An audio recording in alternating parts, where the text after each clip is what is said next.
Hanazaki, por favor.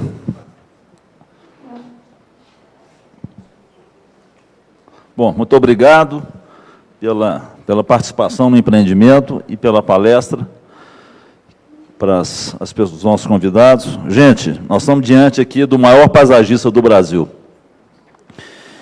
Vencedor de inúmeros prêmios, é o único brasileiro a ter um projeto de paisagismo reconhecido como o mais bonito do mundo pela ASLA, Professional Awards, e um dos mais consagrados prêmios da arquitetura mundial. Bom, eu não vou ficar falando aqui de prêmio, vou passar a palavra para ele, que sem dúvida é um ícone, e como esse empreendimento é o ícone, ele obrigatoriamente teve que participar. Obrigado. Obrigado.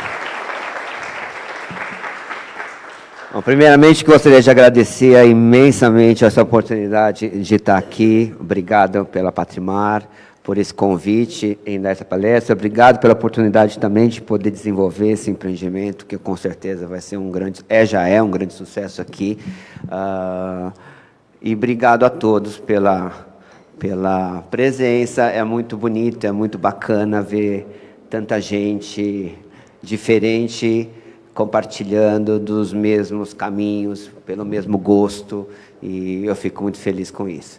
Gostaria também de que vocês tivessem um pouquinho de paciência, porque eu sou jardineiro, não sou oratório aqui, tenho uma certa dificuldade, sou bastante tímido, mas aos poucos a gente vai tentando aí vencer a timidez, tá? Eu trouxe aqui para vocês uma apresentação um pouquinho do meu universo, do meu dia a dia, e trouxe 5 projetos para vocês. Muitos de vocês provavelmente conhecem esses 5 projetos. Esses 5 projetos são muito famosos aí em termos de divulgação e mídia, mas eu trouxe eles para poder mostrar para vocês todo o conceito, todo o embasamento do processo, os seus princípios criativos, e que muitas vezes isso é que quase todo mundo não tem acesso, né? Isso geralmente é um trabalho que fica muito interno e muito ali com o cliente. Mas é por isso que eu trouxe esses projetos em si, porque é muito interessante. E todo o processo criativo, na verdade, que eu sempre falo, e essa base da nossa palestra, da minha apresentação hoje, né, que é o processo de criação, do meu processo de criação, que eu acredito que vocês todos aqui, eu estou vendo que tem muitos profissionais aqui do universo de arquitetura, né? Nesse universo global de arquitetura, vocês vão perceber que vai haver muita semelhança no que eu vou falar. Tá? Como é que funciona esse negócio? Ai, entendi. Só da direita, perfeito.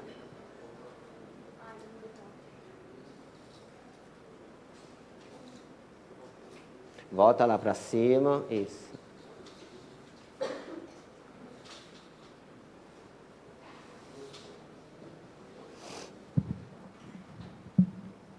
Pronto? Foi. Eu não posso sair daqui, é isso? Tá, então vamos ficar aqui. Tá todo mundo, eu estou atrapalhando alguém aqui de vocês? Ah, tem televisão ali? Ótimo. Então vamos lá.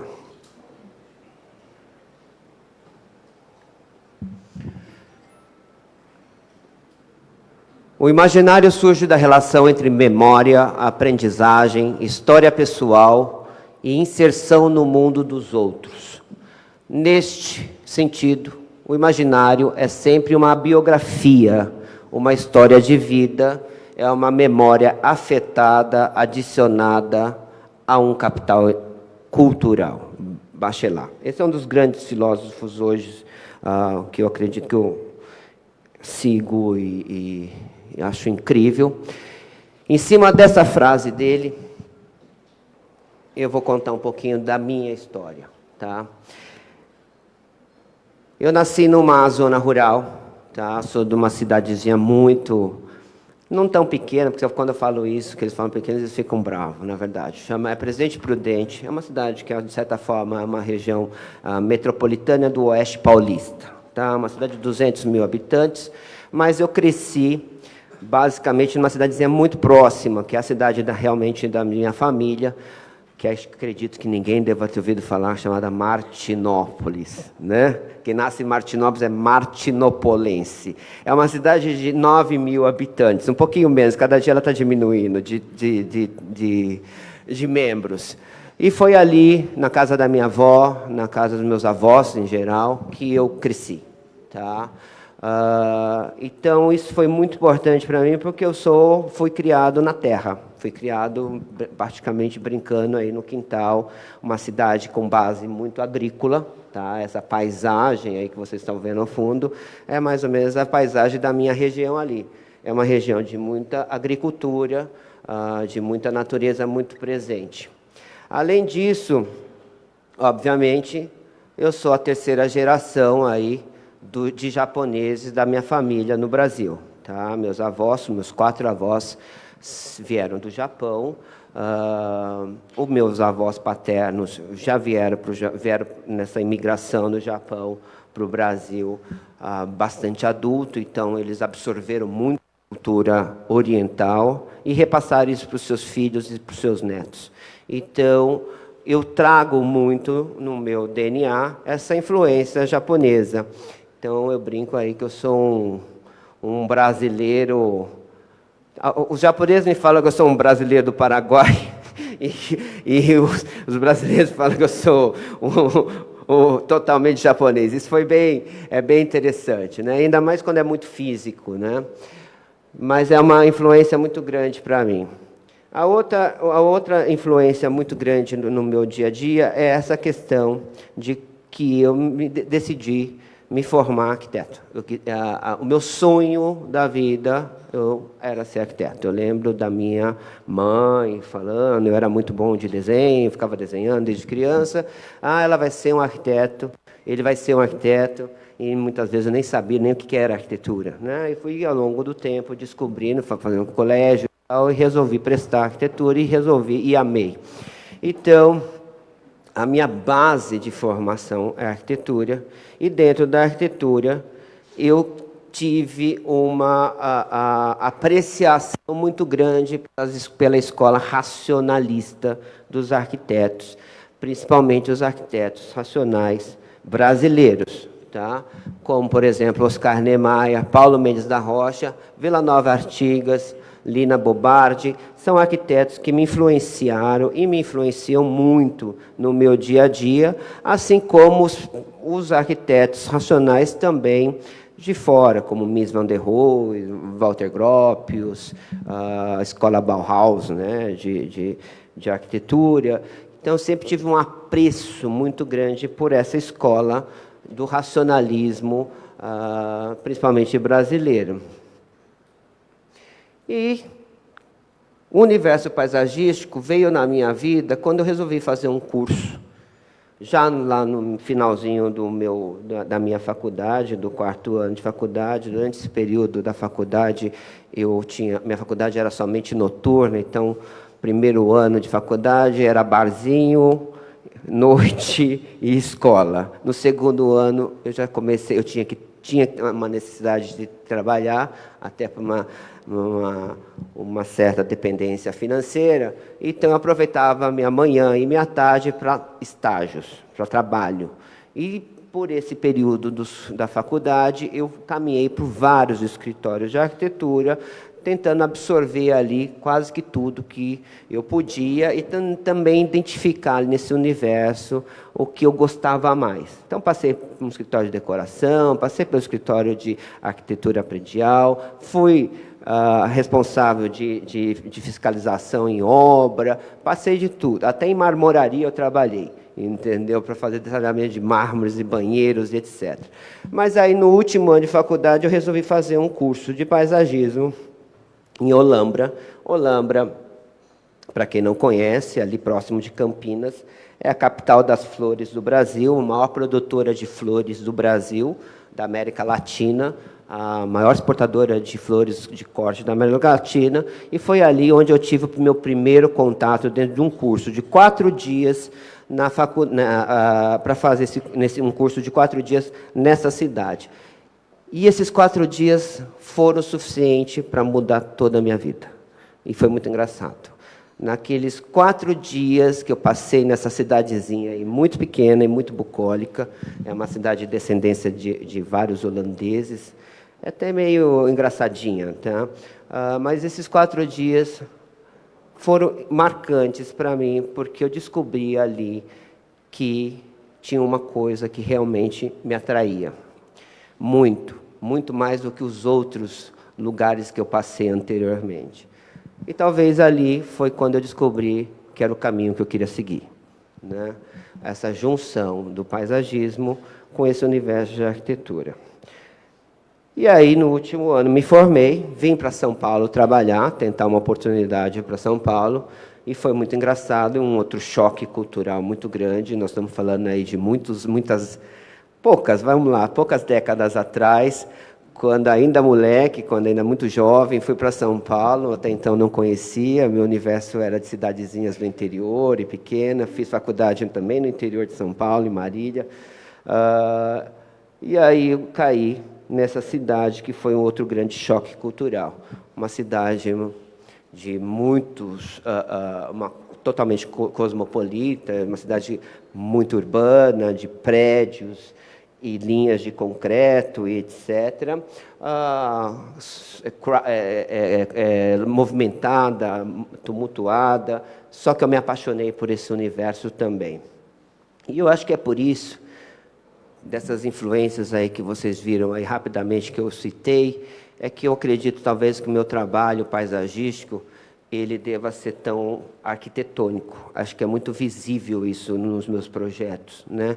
Porque, afinal, ser arquiteto é a minha maior influência no meu paisagismo. E elementos da arquitetura se expressam mais que as vegetações. E vegetação é um acabamento, a finalização de tudo. Então, na verdade, meu primeiro ponto de partida, sempre num projeto que eu vou desenvolver, é o projeto de arquitetura. Então, se me perguntarem qual que é a minha maior inspiração para se desenvolver um projeto, o próprio projeto da arquitetura ou o próprio arquiteto. Então, toda vez que eu vou desenvolver um projeto, é muito primordial para eu iniciar esse projeto eu ter essa transferência, esse contato com o autor do projeto. Porque meu trabalho, eu compreendo que ele é um trabalho complementar, né? E sendo um trabalho complementar, ele tem que agregar a esse conjunto maior, que é a arquitetura. E tomar muito cuidado para que você não se torne um elemento competitivo, um elemento que destoe do resto da situação. Então, isso é muito importante. Aí, depois que a gente começa a desenvolver o projeto, as linhas arquitetônicas, o traçado, onde eu determino aonde é a entrada, eu sou aquele que gosta de fazer, de provocar, direcionar as pessoas para onde eu quero. Isso é muito evidente também no meu trabalho. Eu direciono o caminhar da pessoa para um determinado ponto. E nesse determinado caminho, eu vou criando sensações, vou criando formas que ele vai gerando curiosidade a cada passo, a cada caminho, né? E aí, depois de tudo, eu termino o projeto utilizando das vegetações, da botânica, como apenas um elemento para mim de acabamento, é quase a cerejinha do bolo, tá? Ele está ali só para fazer os acabamentos, corrigir, aí através das vegetações eu consigo criar um outro processo sensorial nessas pessoas que irão usar aquele ambiente, tá? E no meu escritório, o processo criativo, é aí que eu falo, que eu acredito em quase todos os escritórios, é dessa forma, que mexe com criação, tá? Repetindo, basicamente, a gente tem primeiro arquiteturas, a gente vai buscar desse arquiteto, autor do projeto, as ideias, as referências, quais as linhas arquitetônicas dele, quais as influências dele, para que eu possa absorver isso e, muitas vezes, jogar no meu próprio projeto. Tá? Por isso que eu falei agora há pouco que muitas vezes a minha maior referência no primeiro momento é o arquiteto. E aí depois vem o famoso cliente, o tão amável ou odiado cliente, né? Aquela coisa, né?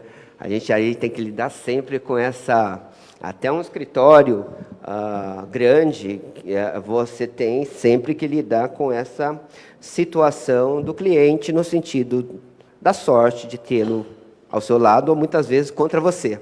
Tem isso também. Então, é um jogo de psicologia diária. Mas é importante você entender muito essas necessidades, sensações e expectativas desse cliente ou dessa comunidade, tá? São duas situações. Quando eu falo cliente, é geralmente pessoa física, quando você vai trabalhar para um cliente, pessoa física. Comunidade é quando você vai trabalhar, geralmente, para um empreendimento corporativo ou um empreendimento urbano, onde várias comunidades, várias pessoas utilizarão daquele espaço. Mas, basicamente, o cliente também, que nos deixa, que eu separo dessa forma, né? Cliente, pessoa física e comunidade de pessoas em geral. Mas é importante você ter esse entrosamento mais íntimo com ele, porque ele é o segundo, para mim, que vai me dar todas as outras influências para eu começar a desenvolver o trabalho. O primeiro, o arquiteto, e segundo, o cliente. Tá? O problema é quando a choque é nesses dois, né? Aí a gente tem que virar mais ainda psicólogo para tentar minimizar isso daí, né? Onde tem choque de gosto.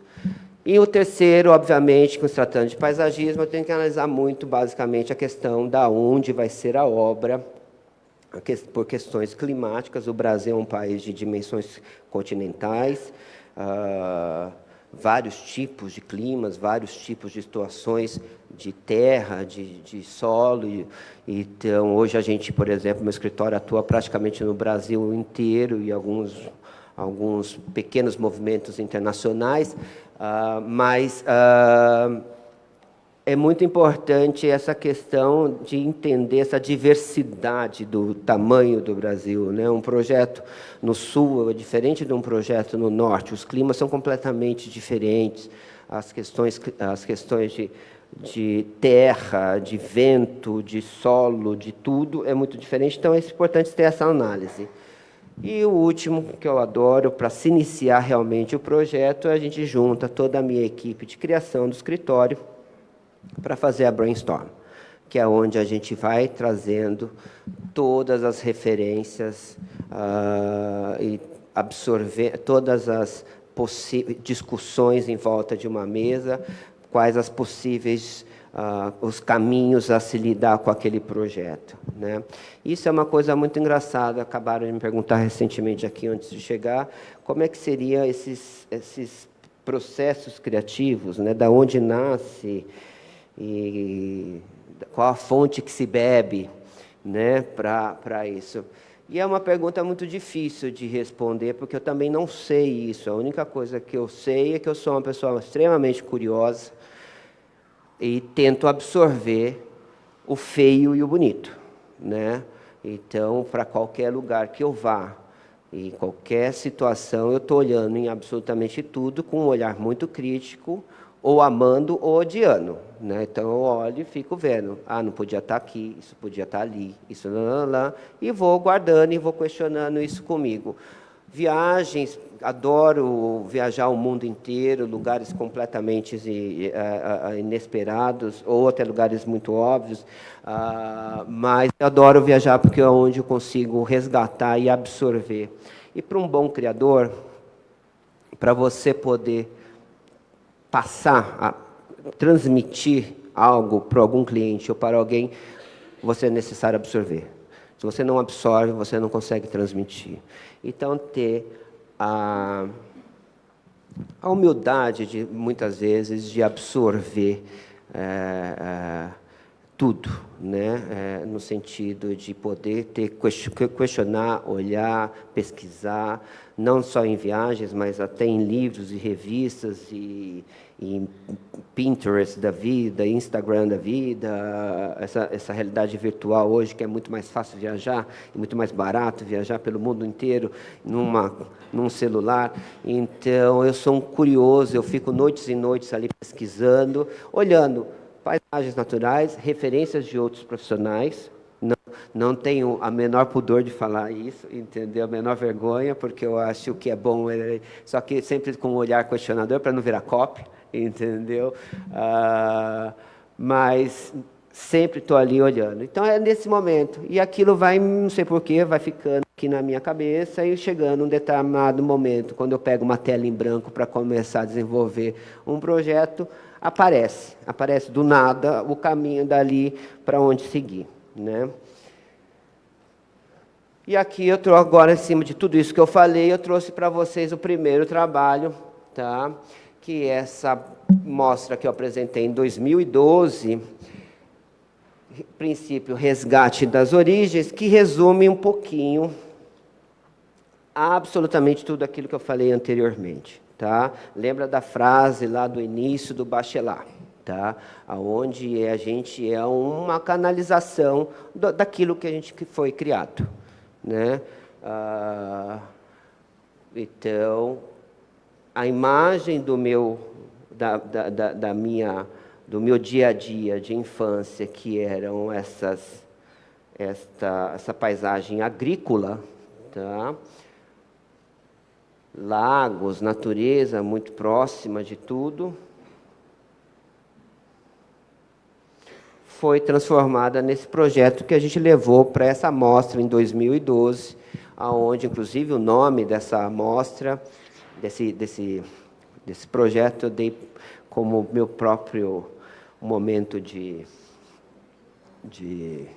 né, chamado, o nome que eu dei aí para esse jardim chamava Hanazaki, né? Na verdade, Hana em japonês significa flor e Zaki, crescimento. Na verdade, era uma auto-homenagem às minhas origens, tá? No sentido, dentro de uma visão contemporânea. Isso daqui tem luzinha aqui, como é que fala? É laser? É esse daqui? É, perfeito. Só que não aparece. Não. Parece ou não? Não estou enxergando. Ah, entendi. Bom, vamos tentar sem. Apareceu? Na parede aparece, agora não aparece na televisão. Bom, mas vamos lá. Oi?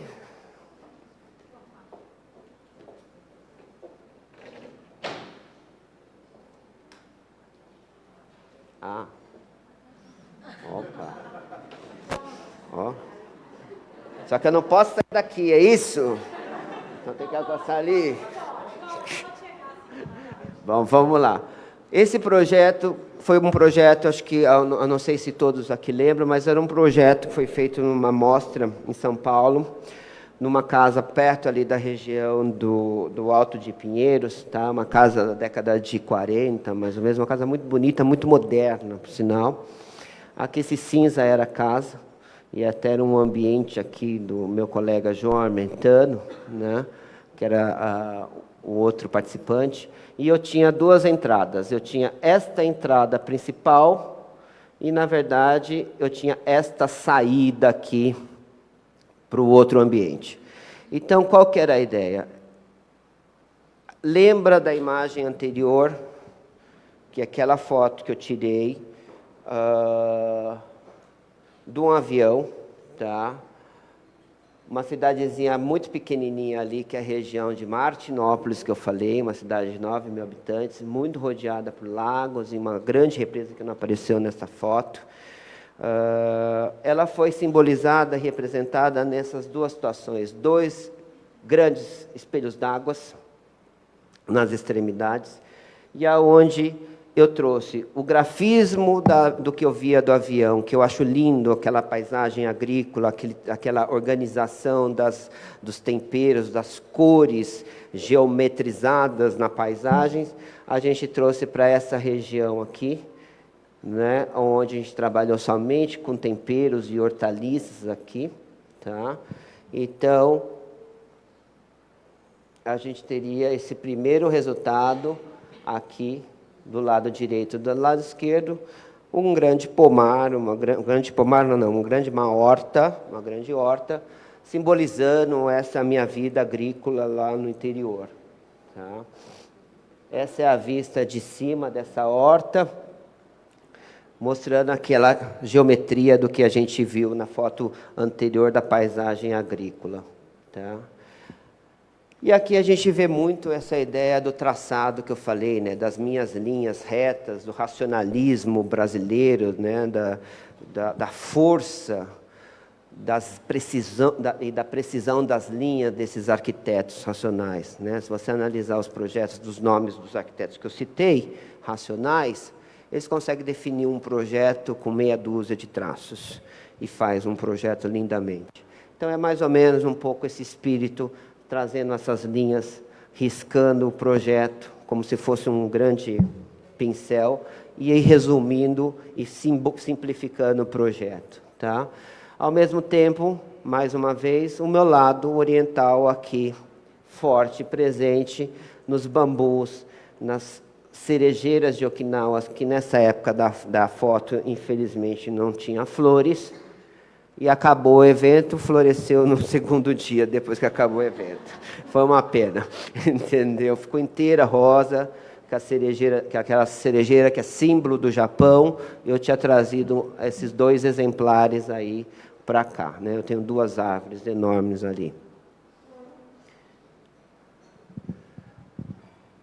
Um outro detalhe do projeto, onde eu quis trazer esses troncos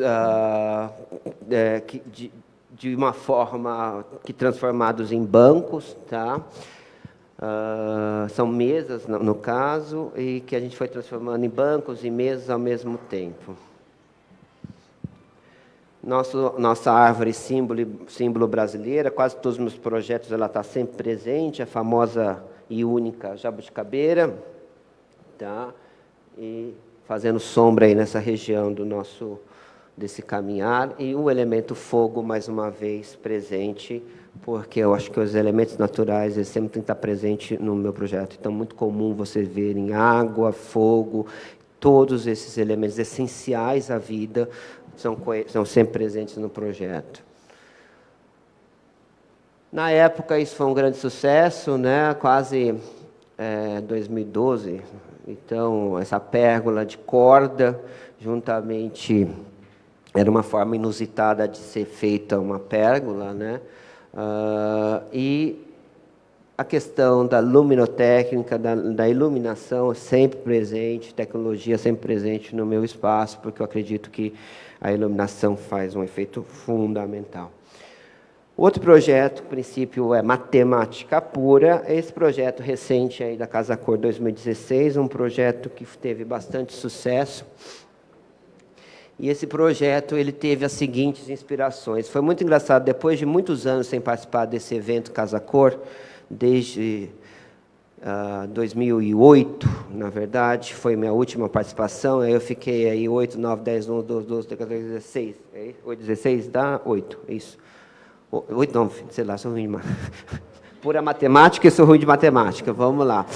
9 por 9 anos, 8 anos, sem participar. Mas houve esse convite muito interessante de desenvolver um produto Hanazaki, que era a minha primeira experiência de licenciamento de produto. Nunca tinha tido essa experiência e achei muito interessante você poder desenvolver, junto com o fabricante, um produto que tenha a sua cara desde o início, para você poder emprestar o nome ali depois para o produto. E foi assim que aconteceu com a Eliane Revestimentos, uma empresa muito grande no segmento de porcelanatos, onde eles me convidaram para desenvolver uma linha de porcelanatos, onde a gente desenvolveu dois, três, quatro, cinco, 6 cores de porcelanato de alta resistência para a área externa. Hoje existe ele também para a área interna, com as mesmas cores, porém um acabamento um pouquinho mais delicado, mas muito semelhante nos seus tons. E aí, quando a gente surgiu esta linha do porcelanato, a ideia de criar uma linha que imitasse natureza, imitasse pedra, né? Então a gente imaginou um piso aonde eu tivesse um piso muito comercial. Essa foi a minha preocupação, porque eu queria que realmente isso fosse vendável, tá?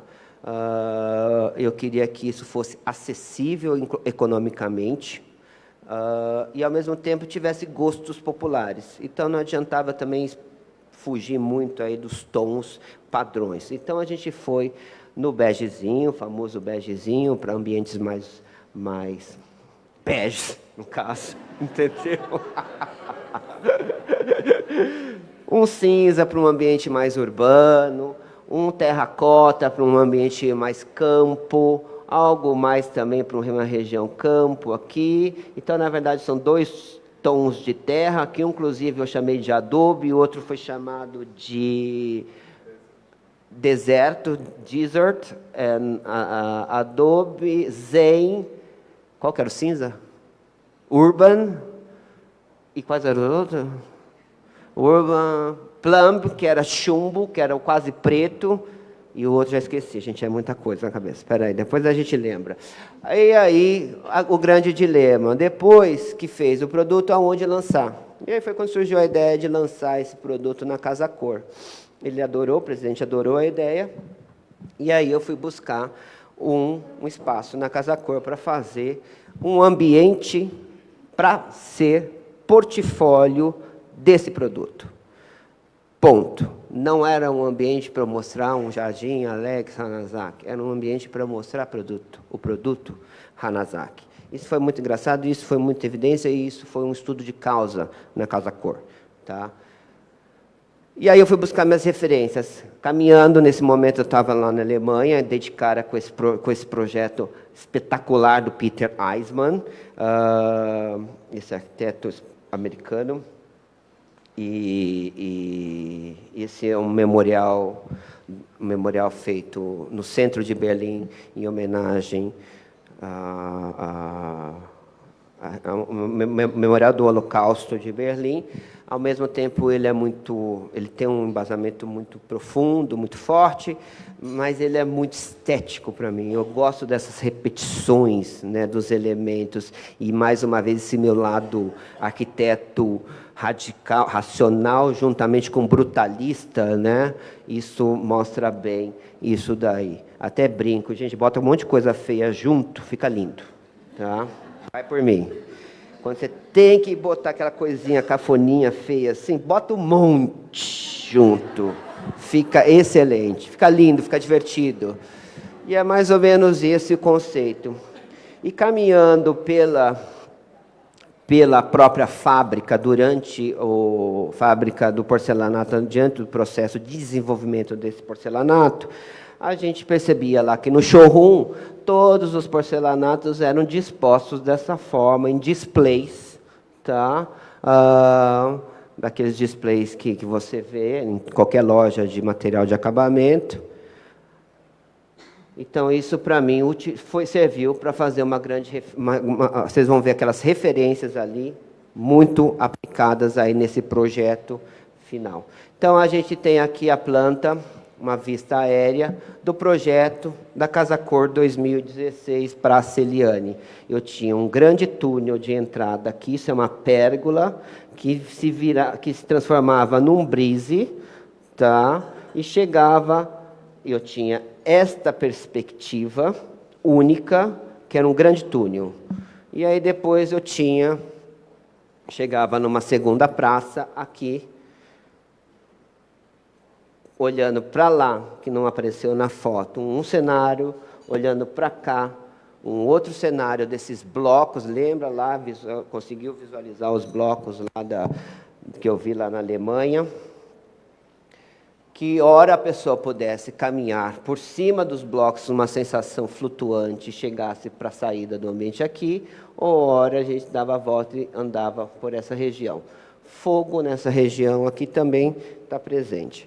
Então, aí a gente tem essa visão. Primeira visão é o túnel que eu falei. Repara os displays que eu vi lá na casa, lá na mostra, o que foi transformado. Esse brise, tá? Onde a gente foi encaixando todos os porcelanatos como uma forma de um grande expositor, mas, ao mesmo tempo, ele não ficasse evidente, ele fosse um elemento quase esse muxarabe, esse pergolado aí que está na moda, muito esse muxarabi, né, que você enxerga, mas não enxerga, e essa era a intenção, porque eu queria criar essa primeira perspectiva sensorial, aquilo que eu falei no começo, obrigando as pessoas, direcionando as pessoas por onde eu quero, para ir ao mesmo tempo gerando essas sensações para ela. Então, aqui ela tem uma sensação, esse imenso jardim vertical, e, ao mesmo tempo, do lado direito, ela não consegue enxergar com tanta nitidez o que virá a ser mostrado alguns passos à frente. Olhando o primeiro look, que seria esse canto do lado, né, esquerdo da planta baixa que eu mostrei, onde a gente tem essa linda foto aqui, com esse fog, né, lindo. Uma foto aí do Yuri Serodi, onde ele conseguiu captar os raios solares entrando, e junto com esse mistério. Eu acho que já o jardim que eu provoco pode se resumir a essa foto. Eu acho que ele está misterioso, eu acho que, ao mesmo tempo, você sente um certo frescor ou um cheiro de fumaça, ao mesmo tempo, olhando isso, o calor do fogo e essa exuberância da mata tropical brasileira, né?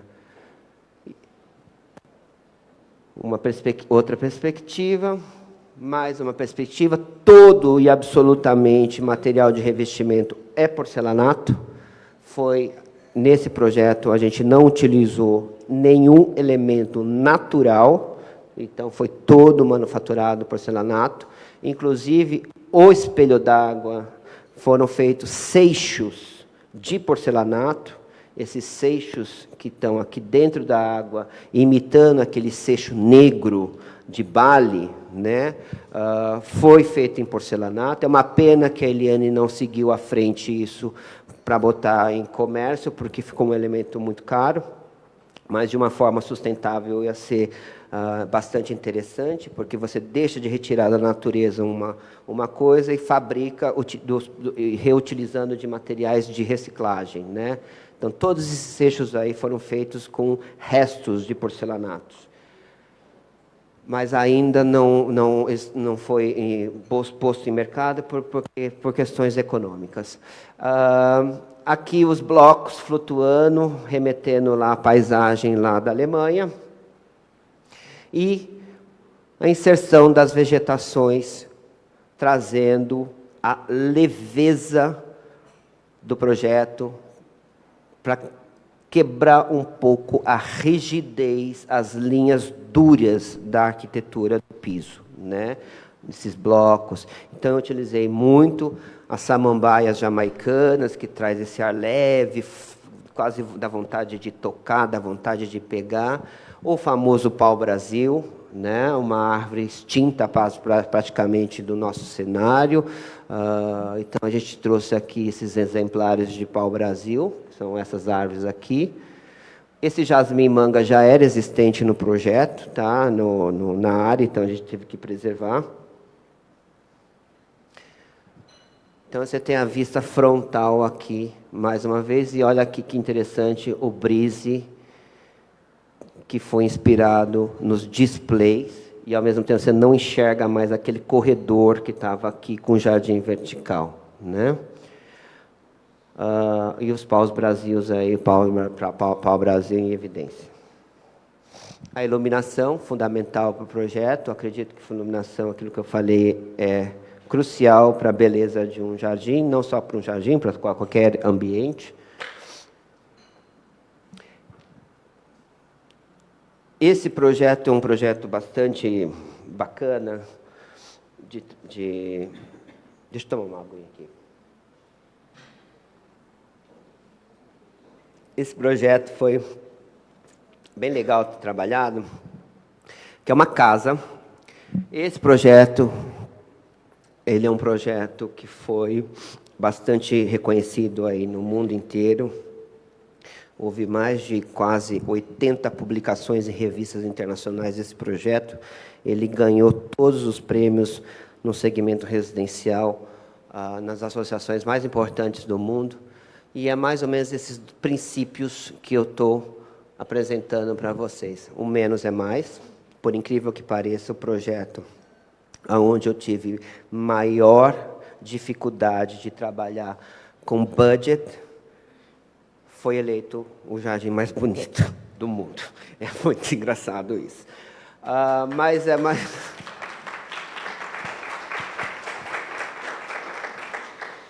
Porque, na verdade, é um jardim residencial muito grande. Essas casas de campo que estão na moda agora, é um jardim de quase 9.000 metros quadrados de jardim, onde o cliente senta na sua frente e olha para você e fala assim, olha, duas coisas importantes. Eu quero baixa manutenção e não quero gastar dinheiro. Aí eu falei, com 9.000 metros quadrados, para uma casa de campo, que você só vai, olha lá, no final de semana... Já começamos bem, né, nossa relação. Mas vamos lá. Então, obviamente, primeira coisa que veio à cabeça, Mies van der Rohe, o grande mestre dos nossos... Oi? O projeto arquitetônico dessa casa que eu vou mostrar em seguida é da Débora Aguiar, tá? A gente vai ver isso daqui a pouco. Mas esses foram os princípios. Essa planta baixa que está aqui não é a planta baixa do projeto em si. Essa planta baixa é a famosa planta do pavilhão de Barcelona, que é o ícone desse projeto onde menos é mais, de Mies van der Rohe. Então, em cima dessa planta, desse conceito dele, a ideia lá lembra a minha infância, brincando na terra, mão suja de areia, cavando no quintal da minha avó. Aí a gente vem para o projeto aí. Tá?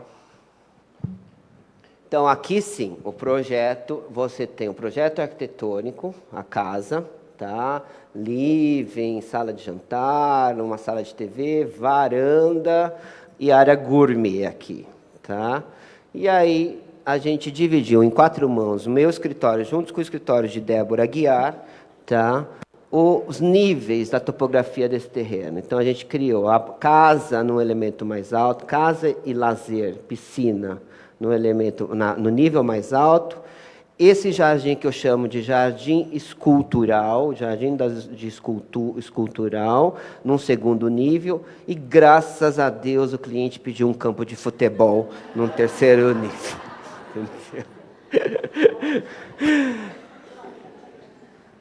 E a gente fez, esta é a visão do jardim frontal da casa, onde a gente apenas utilizou desse capim dos Texas, que está muito em evidência, né?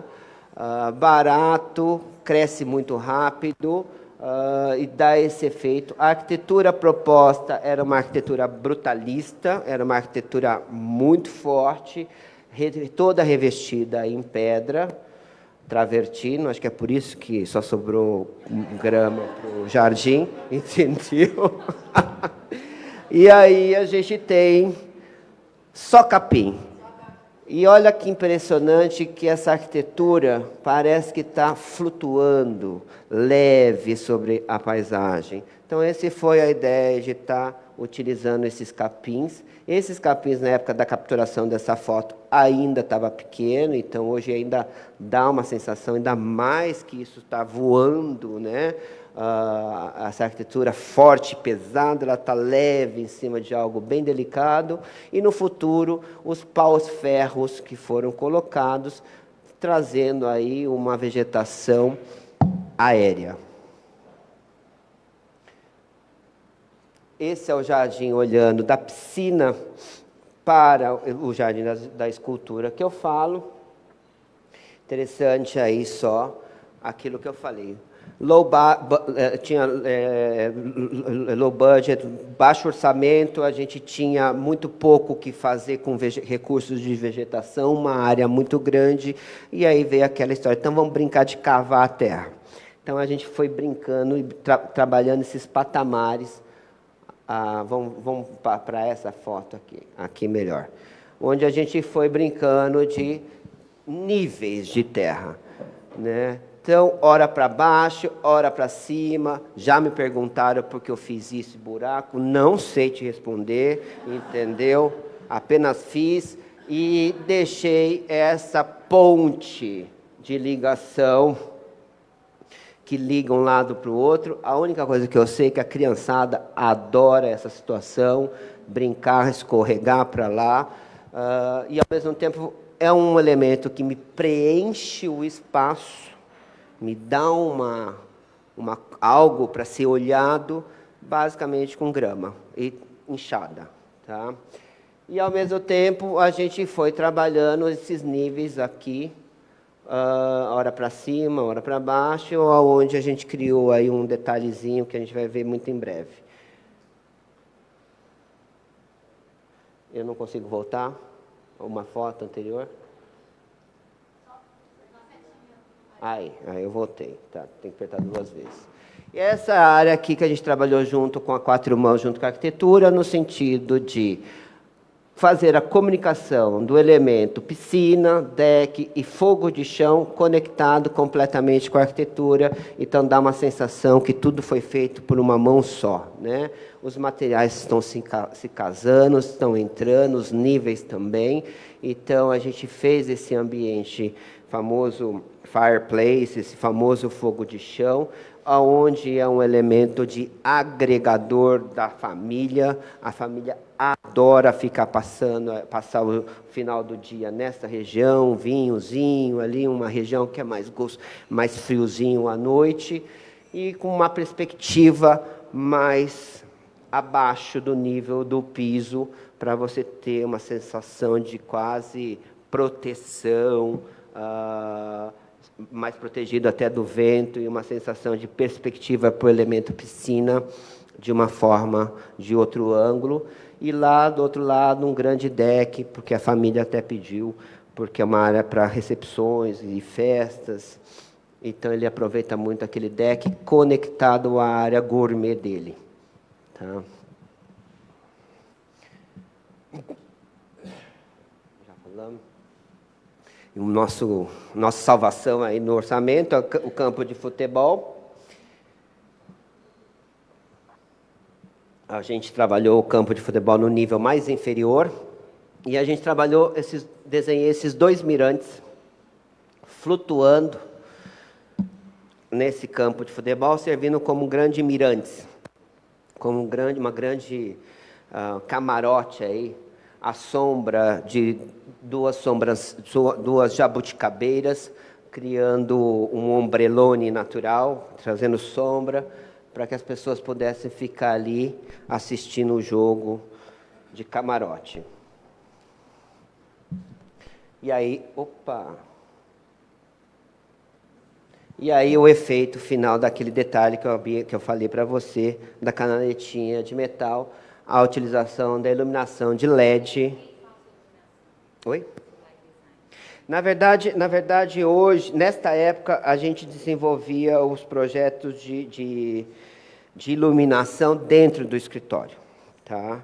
Mas hoje em dia, a gente, por uma questão de falta de conhecimento, a tempo de aprofundar em conhecimentos novos de iluminação, a gente tem optado em tirar isso do nosso escopo e indicar profissionais. Aí temos vários profissionais que trabalham com escritório. Nesta época, foi a gente mesmo. Mas é muito interessante, até essa pergunta é conveniente, no sentido que é muito difícil no Brasil um escritório ser especializado em tudo. E há uma tendência mundial aí dessas questões de parcerias, né? De soma de projetos. E aí você sobra tempo para especialização em cada sua área, né?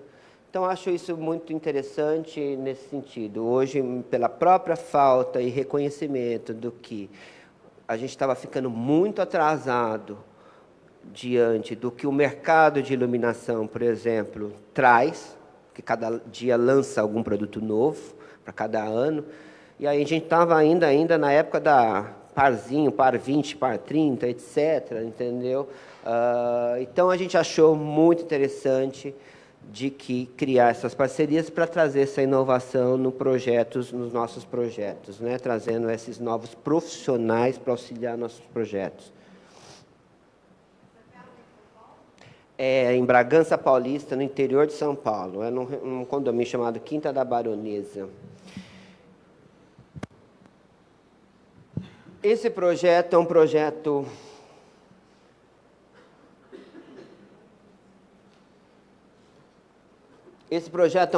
que eu adorei fazer. E o princípio é uma universidade em Recife, chamada Unibra, Universidade Brasileira. O princípio senso de comunidade. Eu adorei esse projeto, desenvolver esse projeto por causa exatamente desse princípio. Eu não estava trabalhando para uma pessoa, para uma família, um casal com seus filhos. Eu estava trabalhando para um universo de pessoas. Eu teria que criar um jardim para quase 15 mil alunos frequentarem diariamente esse jardim. Então, foi muito divertido essa experiência, né? Então, até pelo apelo histórico de tudo. Esta era a visão de quando eu cheguei nesta obra. Isso era um antigo manicômio.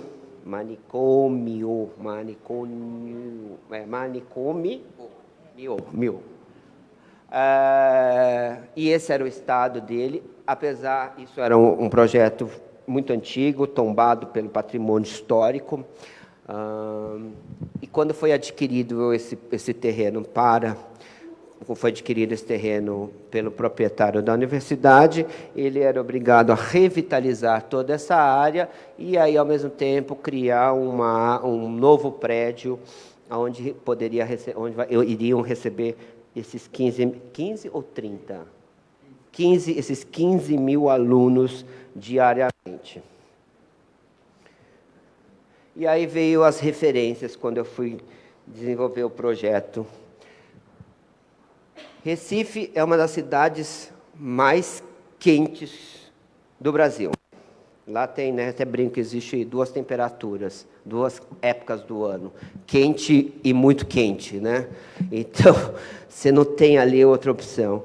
Então, acredito que o elemento água e sombra, para mim, era fundamental nesse projeto, tá? Para trazer esse frescor e trazer essa sombra das árvores.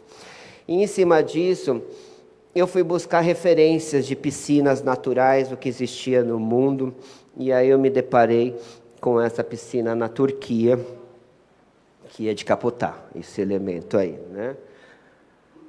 E, ao mesmo tempo, eu sou um grande admirador do artista americano chamado Richard Serra. Ele é um grande escultor, ele foi um escultor precursor do aço cortem, da utilização do aço cortem em grandes escalas. Então, ali é um deserto, onde ele fez as instalações dessas esculturas em aço cortem, espetacular. Você olha aquela foto ali, te dá essa sensação minimalista, ao mesmo tempo da potência, da força do homem ali, da força da mão, né, do artista ao meio da paisagem. E aí, esse é o resultado do projeto. Tá? Esse jardim seria o jardim de boas-vindas para esses 15 mil estudantes, tá? Então, todos chegariam por ele, e aí dele se distribuiriam para suas respectivas salas. Tá? E, ao mesmo tempo, ele seria o jardim onde as pessoas ficariam nos intervalos e etc. Então, mais uma vez, o elemento água, aquilo que eu te falei, muito presente. Olha o tom da água, que a gente foi buscar um tom muito próximo da referência que eu vi, que eu mostrei para vocês lá, e a gente utilizou areia como acabamento de fundo e coloração na água para chegar nesse tom turquesa. E futuramente, essas grandes árvores aqui irão trazendo sombra para o ambiente. Bancos distribuídos em absolutamente vários lugares. Esses bancos servem para mim muitas vezes como elemento de guarda-corpo para evitar um possível acidente de cair nos espelhos d'água. Um detalhe muito interessante que a gente vai ver nas próximas fotos é dos espelhos d'água. A gente tem todos os espelhos d'água transbordam, fazendo a borda molhada, né?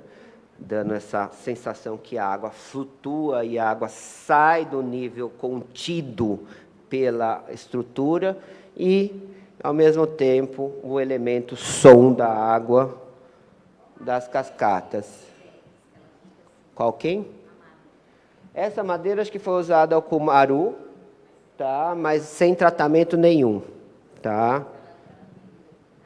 É o que eu sempre falo, gente, eu prefiro uma madeira com baixa durabilidade, que dure pouco, mas que fique cinza, do que a que dure muito e fica aquele tom de parecendo clube náutico, sabe aquela coisa invernizada? Aí eu fico pondo essa decisão para o cliente. Eu prefiro deixar ela absolutamente nua e crua, natural, e sofrer a resistência do tempo. Ah, mas vai durar, como é que é a manutenção? Eu falo, gente, no mínimo daqui 5, 6 anos, talvez tenha que ter um lixamento, etc. Faz parte.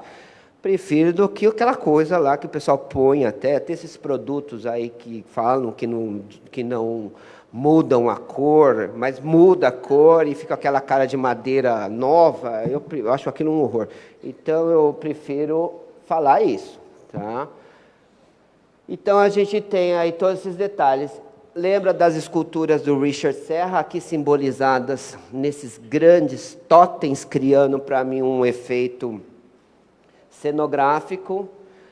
As plantas saindo todas da água, também um detalhe muito interessante, que não sei se consegue captar aqui na foto.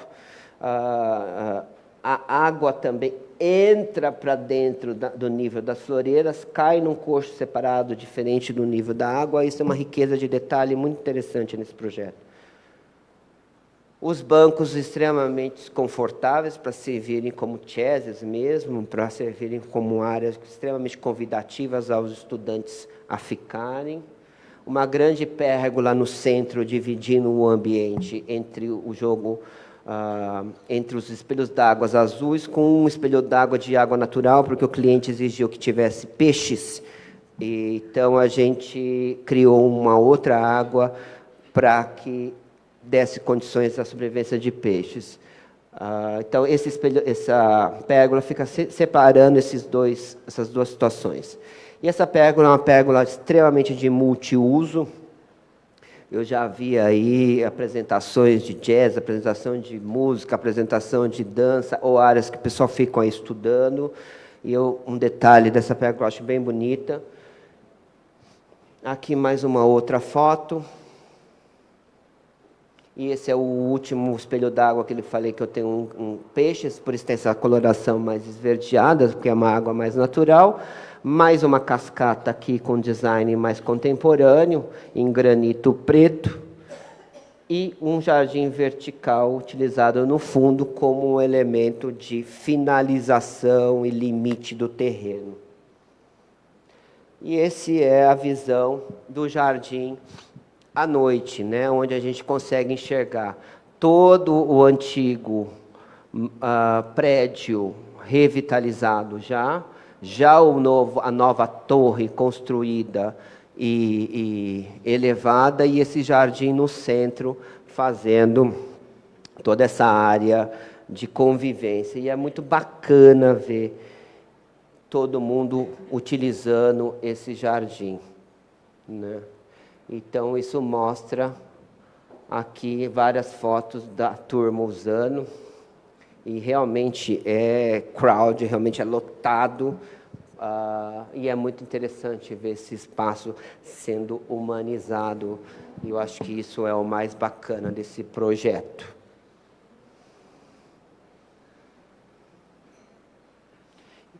E esse é o nosso último projeto, Casa Cor 2017, princípio, ressignificação do objeto. Imagina aí um paisagista sendo convidado para desenvolver e mostrar produtos de banheiro. Fiquei lisonjeado no começo, mas extremamente preocupado aí com essa função, porque na vida eu nunca especifiquei uma torneira, uma pia, nada, entendeu? Eu só uso, entendeu? Agora especificar não. Mas eu achei muito interessante essa aposta da Deca em ter me convidado para fazer a Casa Cor, porque justamente acho que era essa a intenção dela, no sentido de um olhar diferenciado para expor o produto. E mais uma vez, eu fiz um espaço para mostrar o produto. E não um espaço para mostrar o que eu queria, o meu espaço em si. Tá? Então, tanto é que o jardim é Jardim Deca, Espaço Deca, e não Espaço Hanazaki.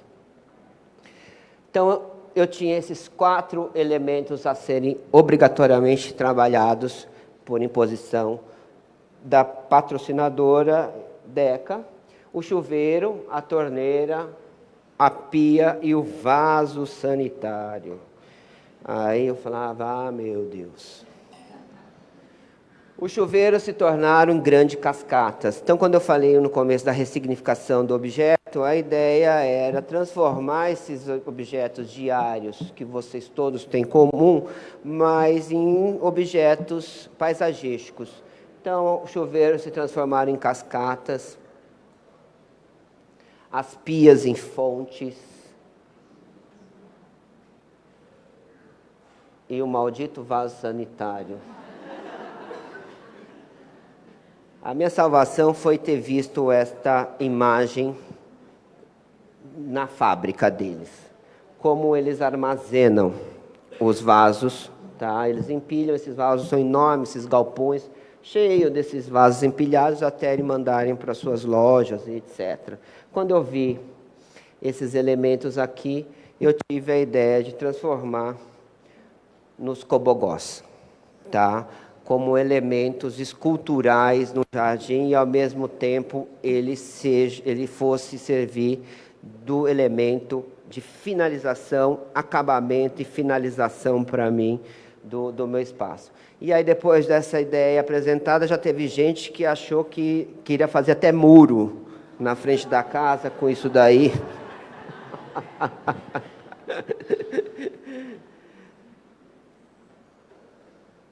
E eu trouxe esse vídeo aí. Como é que liga mesmo o vídeo? Mais um. Eu trouxe esse vídeo para mostrar o passo a passo desse projeto.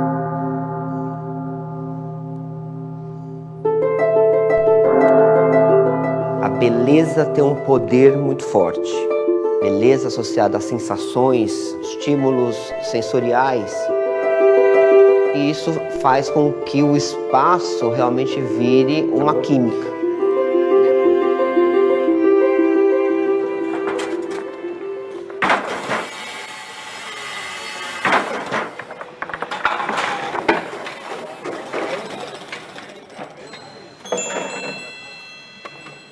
O grande desafio desse projeto é esse: utilizar os produtos Deca de uma forma diferente.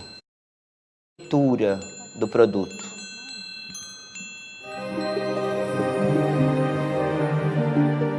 Eu tenho o pé na terra.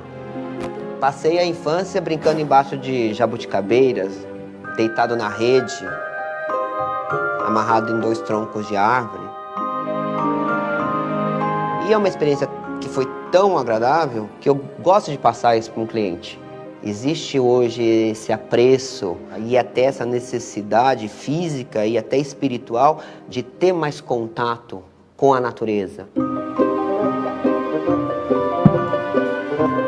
Eu uso a vegetação para trazer outros tipos de sensações que muitas vezes a arquitetura pura ela não dá. Aromas que perfumam um determinado espaço, luzes que passam entre folhas, que projetam uma sombra no piso. Você olha essa palavra Deca, está associada a elemento água.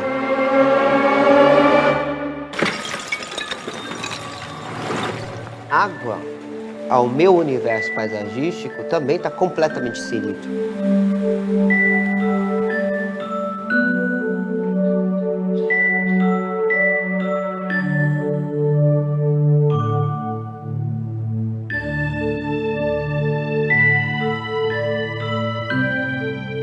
O meu trabalho é um trabalho de arquitetura da paisagem.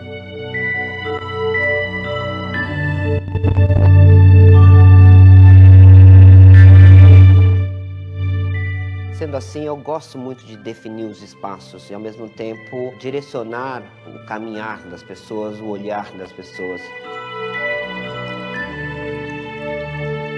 Nesses percursos que eu vou criando, vou inserindo elementos que vão interagindo com essas pessoas.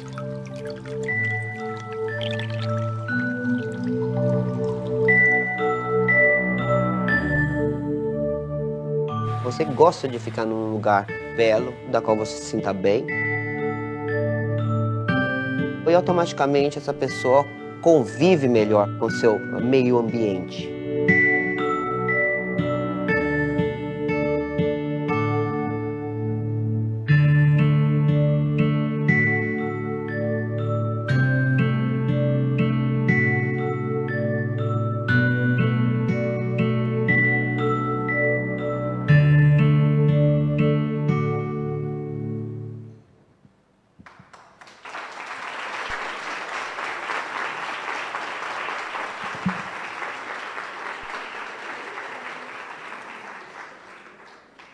Gente, eu gostaria de agradecer muito a presença de vocês.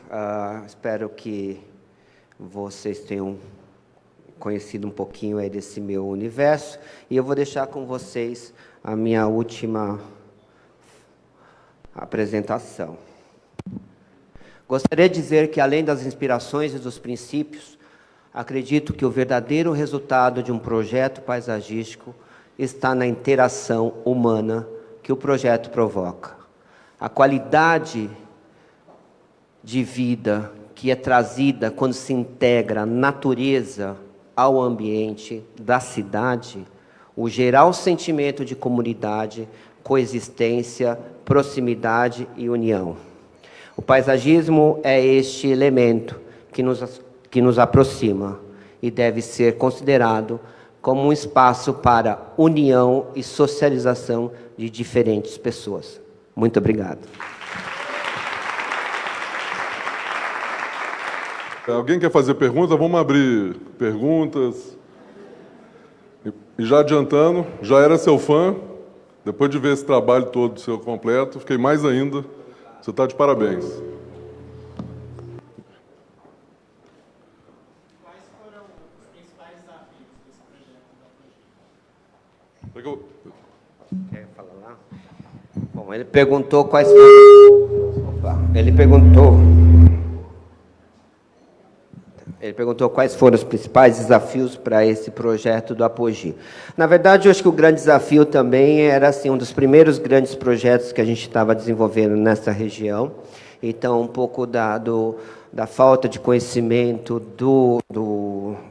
da questão da climatização dessa região, aquilo que eu falei já na palestra, é um grande desafio sempre desses projetos onde a gente não tem muita frequência de trabalhar. Agora, ao mesmo tempo, tem toda aqui essa dificuldade, né, da questão climática, de vento, de altitude, também foi um desafio. Mas é um projeto onde acho que isso, de uma forma geral, posso te responder isso, não especificamente nesse projeto, mas acho que o grande desafio de um projeto, né, na verdade, é sempre tentar se superar e sempre tentar fazer algo diferente do que você já tenha feito, até porque os clientes exigem muito isso, né? Então, acho que foi um trabalho positivo nesse sentido. Mais uma vez, a gente tem uma arquitetura muito forte, então a gente foi buscando essas inspirações nessa própria arquitetura, e essa paisagem aqui, natural, muitas vezes é o elemento que eu tento trazer isso para dentro do espaço que eu chamo de paisagem resgatada. Tá? Então, você faz de uma forma que você resgata o seu entorno, trazendo para dentro do ambiente. Como fazendo isso? materiais que não chamem mais atenção que a paisagem, árvores que não vão bloquear vistas ou que bloqueiem vistas ou que fazem vista direcionada para um ângulo da paisagem que você quer ver. Então, mais ou menos, esses são alguns truques. Acho que é isso.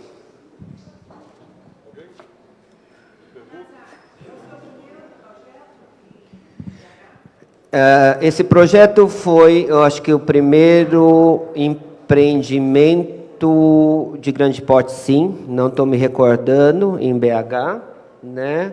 A gente tem tido outras experiências mais em segmento de residencial,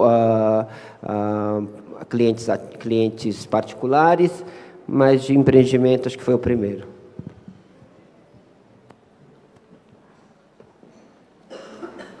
Mais alguém, gente? Bom, então quer dizer que a palestra foi bem completa. Bom, obrigado aí mais uma vez por vocês. Gente, muito obrigado aí pela presença de todos.